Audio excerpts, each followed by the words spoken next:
میں نے تو صرف خود کو اور اپنے شوہر کو بچانا چاہا۔ اس کے ہاتھ میں رائفل تھی سرکار، اگر میں اس کو کلاڑی سے چوٹ نہ لگاتی تو وہ مجھے اور مروج کو بھون کر رکھ دیتا۔ چھوٹے سرکار نے اس مرتبہ سلطانہ کی سنی انسنی کر دی۔ اس نے صفا چٹ سر والے اہلکار سے پوچھا، منوج، اس رائفل کے بارے میں سلطانہ نے اس سے پہلے کیا بیان دیا تھا؟ اہلکار بولا، سرکار یہ کہوت تھی کہ اس کے پتا جی کی رائفل ہے، یہ اپنی رکشا کے لیے ساتھ لائی ہے۔ اور کمار پکار کر بولا، میں نے کہا نا جی سرکار، یہ پرلے درجے کی جھوٹی اور مکار ہے۔ یہ اپنی ڈگر پر اتنا آگے چلی گئی کہ اس کے لیے واپس آنا ممکن نہیں ہے، یہ بہت خطرناک ہو چکی ہے۔ سرکار، موہن کمار کے لہجے میں نئی توانائی آ گئی تھی، اور بات صرف موہن کمار کی نہیں تھی، ان سب لوگوں کے چہرے دمکنے لگے تھے جو سلطانہ کے پیچھے یہاں آئے تھے۔ اس واقعے کے بعد صرف 5-10 منٹ کے اندر اس کیس کا فیصلہ ہو گیا۔ چھوٹے سرکار نے سلطانہ اور اس کے بچے کو ان لوگوں کے حوالے کر دیا جو اسے لینے کے لیے یہاں آئے تھے۔ سلطانہ کے ساتھ ساتھ مجھے اور عاشق کو بھی ان کی تعویل میں دے دیا گیا۔ یہ فیصلہ سناتے ہوئے چھوٹے سرکار اجیت رائے کے لہجے میں افسردگی کی جھلک موجود تھی۔ اس جگہ موجود بیشتر مقامی لوگ بھی اس صورتحال سے مایوس تھے۔ اس فیصلے میں غنی صاحب اور ڈاکٹر چوہان کو سرزنش بھی کی گئی اور ان سے کہا گیا کہ وہ باہر سے آنے والے کسی بھی شخص کو پناہ دینے سے پہلے اس کے بارے میں چھان بین کر لیا کریں۔ اب ہم واپس جا رہے تھے، انہی راستوں پر سفر کرتے ہوئے جن پر سفر کر کے یہاں نیلے پانی کی خوبصورت جھیل پر پہنچے تھے۔ ہمارا قافلہ قریباً 12 افراد پر مشتمل تھا۔ ان میں موہن کمار، راکیش، مودان اور حافظ خدا بخش بھی شامل تھے۔ یہ سب لوگ گھوڑوں پر سوار تھے۔ میں، سلطانہ اور ہاشو بھی گھوڑے پر تھے۔ ہم تینوں کے گھوڑے کی لگامیں آپس میں باندھ دی گئی تھی، پھر انہیں ایک چوتھے گھوڑے سے منسلک کر دیا گیا تھا۔ یہ موہن کمار کا گھوڑا تھا۔ ہارون کی لاش لکڑی کے ایک بیل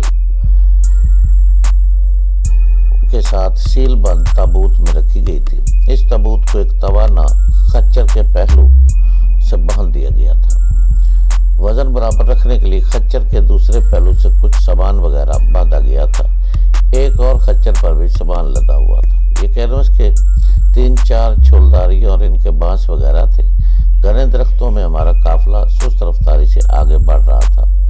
ہمارے ہاتھ وغیرہ نہیں باندھے گئے تھے، مگر ہم پر کڑی نظر رکھی جا رہی تھی، خاص طور پر سلطانہ پر۔ ایک رائفل بردار گھڑ سوار مسلسل اس کے پہلو میں چل رہا تھا۔ گاہے بگاہے وہ اسے خونخوار نظروں سے بھی گھور لیتا تھا۔ یہ ہلاک ہونے والے ہارون کا بھائی صادق لاکھی تھا۔ موسم خوشگوار تھا، نہ زیادہ گرم نہ سردی، مگر سفر تو پھر سفر ہوتا ہے۔ ہم تھک کر شام تک چور ہو گئے، خاص طور سے میرا بہت برا حال تھا۔